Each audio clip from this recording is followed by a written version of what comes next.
Hey, what's going on? This is Abby with Yarrow City Gardens. We garden here in Zone 7A in Maryland, and this video is about late summer blooming plants. Now, in the first few years of establishing our garden here, which is like a mix of food forest, native plants garden, edible garden, and more, we struggled in having consistent blooms throughout the entire season. You know, we would have huge bursts of blooms in spring and in parts of summer, but in late summer, things kind of petered out. And this year we have had consistent blooms throughout the season, which is a huge win for us and also for the pollinators around us. So this is a tour of some of our late season bloomers right here in Zone 7A.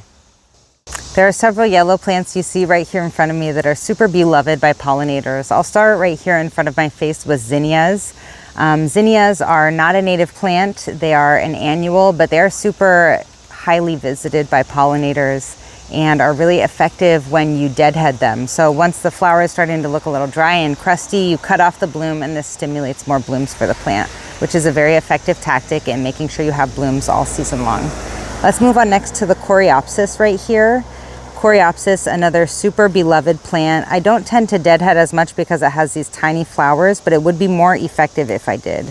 It's really long blooming. It has lasted a long time and is just always putting up new foliage from which blooms burst forth. This is Rudbeckia or black-eyed Susan, and it is also super long blooming. It's a native plant, very beloved by our native pollinators, and it also responds very well to deadheading. So if you cut off some of those crusty looking flowers, like this one's starting to look a little gross, the plant will be very effectively stimulated to bloom more. Down here we have spotted bee balm, very highly visited, especially by those tiny little bees and some of the other less popularly known pollinators. You know, they might not be as glamorous, but they still are doing the critical work at the base of our food web. We find that this blooms after our regular bee balm, and so it's just a nice extension of the season for the pollinators that like that nectar and pollen.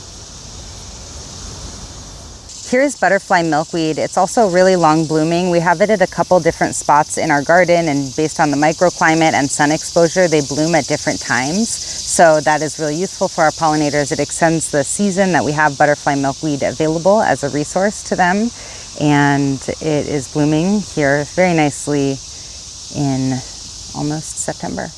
This is yarrow, a great medicinal plant that is also very popular with these tiny little bees. I don't know if the camera can even really catch them, but they're swirling around even as I am right here up in their face.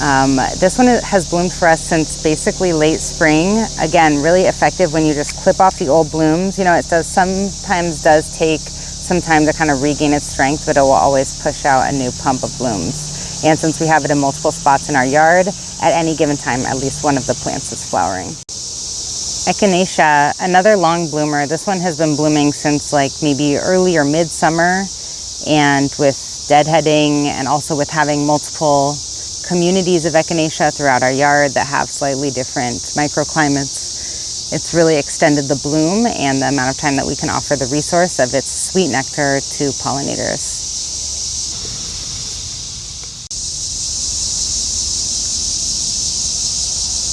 Beautyberry is typically lauded for its berries, which are a food option for birds, especially late in winter.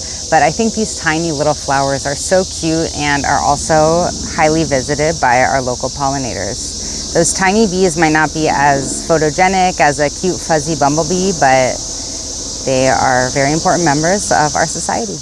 Prairie dock, this cool, super tall prairie plant that this is the first year it's bloomed in our garden, and it has been such a delight. It kind of flops over. We don't have a lot of other tall plants to support it, which we should get, but when it flops over, it gives you the benefit of being able to look the flower directly in the face and see how many pollinators are in there enjoying its resources. Prairie dock, late season bloomer, long bloomer.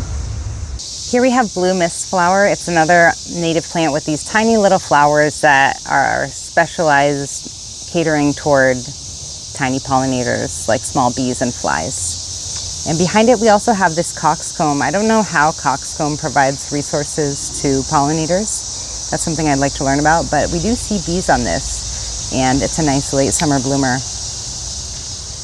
This woodland phlox, the upright phlox, is an extremely long bloomer. This one has been blooming again since midsummer. I think we've deadheaded one of them and it just remains. It's a great resource. It's also visited frequently by the butterflies and has, if you come close, you can see the neck of the flower is just very long and ready for a long proboscis. Great blue lobelia, another native plant that loves wet spaces and is a late season bloomer and is a very long bloomer. I feel like these flower spikes just bloom, you know, a few at a time, cascading up the bloom, and its resource exists in our garden for a very long time for these enthusiastic bees. The cardinal flower, the red lobelia, is a very frequently used resource. It's on the other one right now. A very frequently used late summer blooming resource. Yesterday we had hummingbirds in the yard, which are also pollinators, and butterflies, anything long-tongued bees, anything with a proboscis loves the late blooming cardinal flower. And sometimes flowers with this kind of structure, I'm always a little conflicted about deadheading them, but we've deadheaded a couple and it does, like that one over there, and it does stimulate new flowers. Monarda looking pretty past its prime at this time of year, but you can see the pollinators are still using the resources every single day. I've seen butterflies on here in the last day, and I do try to deadhead it, but even these really spent looking flowers are still used by pollinators. So sometimes I'm reluctant to deadhead it because although it doesn't look as attractive to me, it's obviously very attractive to somebody else, like this bee right here. Over here we have anise hyssop, great medicine, a delicious tea, and a long blooming flower in our garden. It's another mint that just grows really easily, pops up everywhere, tolerates a wide variety of spaces, and responds very well to deadheading. So you can have anise hyssop as a pollinator resource in your garden for a very long season. Joe Pye weed is another one of those native plants that, although it may look past its prime to us, it's still very much in its prime for the pollinators. You can see even on these kind of brown, spent looking blooms, the pollinators are still coming through, and because of the branch structure, even after the top blooms are totally done, there are still many more flowers with nectar and pollen resource. Another beautiful native medicine and also a late season bloomer is blue vervain. Also these tiny flowers that if I back off, you can see the little sweat bees that are coming for their nectar, like that one right there. Oh, so cute. Oregano, another very tiny flower catering to very tiny pollinators. We have a nice long spring and summer season of harvesting oregano before it's flowering, and then we let it flower, much to the delight of the tiny bees and flies.